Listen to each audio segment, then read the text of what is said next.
جو بتدریج گہری بے تکلفی میں بدل گئی۔ حفیظ اللہ کی خوبی یہ ہے کہ وہ بلند آواز سے سوچتا ہے، خامی بھی یہی ہے۔ 1996 میں پہلی بار اس کے ساتھ میری مفصل ملاقات ہوئی جب جنرل حمید گل نے ایسا کرنے کا مشورہ دیا۔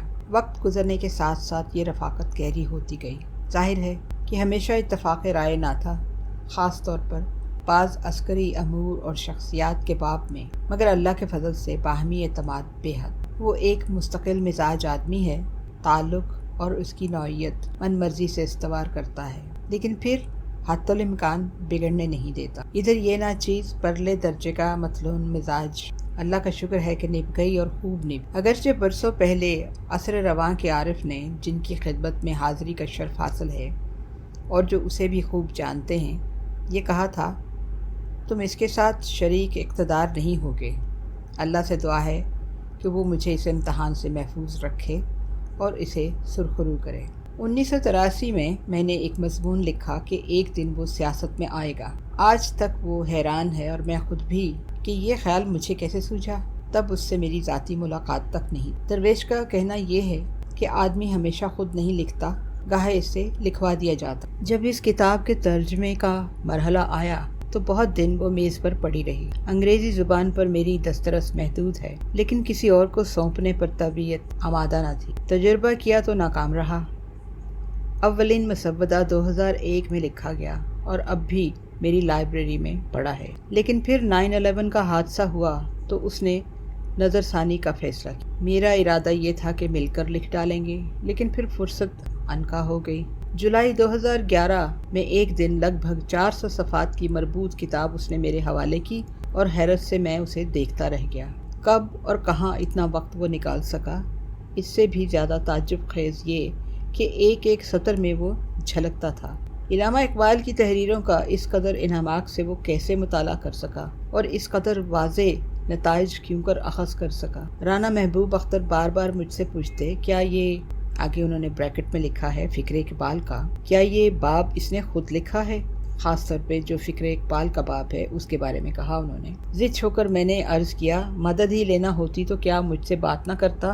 وہ ایک حیران کن آدمی ہے، کسی بھی وقت کچھ بھی اس سے سرزد ہو سکتا ہے۔ اس لیے نہیں کہ وہ غیر معمولی ذہانت کا آدمی ہے، بلکہ اس لیے کہ اللہ نے عزم کی بے پناہی اسے بخشی ہے۔ جس چیز سے محبت ہو جائے اس کا ہو رہتا ہے۔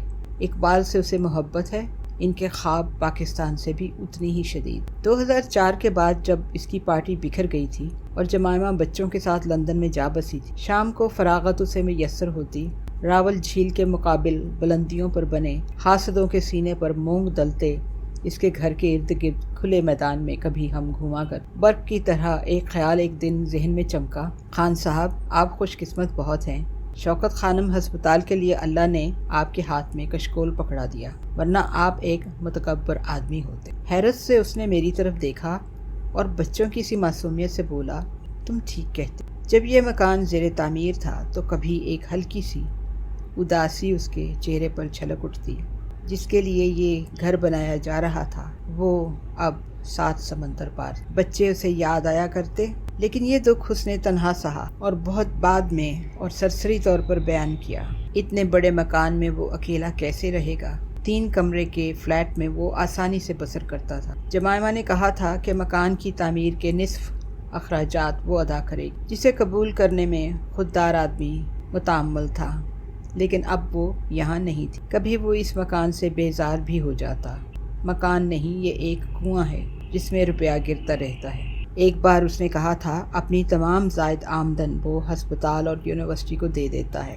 وہ کبھی ایک فضول خرچ آدمی نہ تھا اور نمائش پسند تو ہرگز نہیں۔ میں نے کہا اللہ تمہیں روپے سے محروم نہ رکھے گا جو بندوں کے کام میں لگا رہتا ہے، اس کے کام پروردگار کے ذمے ہوتے۔ آئندہ چند ماہ کے دوران اسے $2 لاکھ سے زیادہ ملے اور پھر ملتے ہی رہے، حتیٰ کہ عالمی کپ میں مبصر کی حیثیت سے $500,000 کی پیشکش ہوئی جو اس نے مسترد کر دی۔ اس زمانے کے اور بہت سے واقعات بھی ہیں۔ میرے جی میں آتا ہے کہ کپتان کی کہانی کے عنوان سے ایک کتاب لکھ ڈالوں۔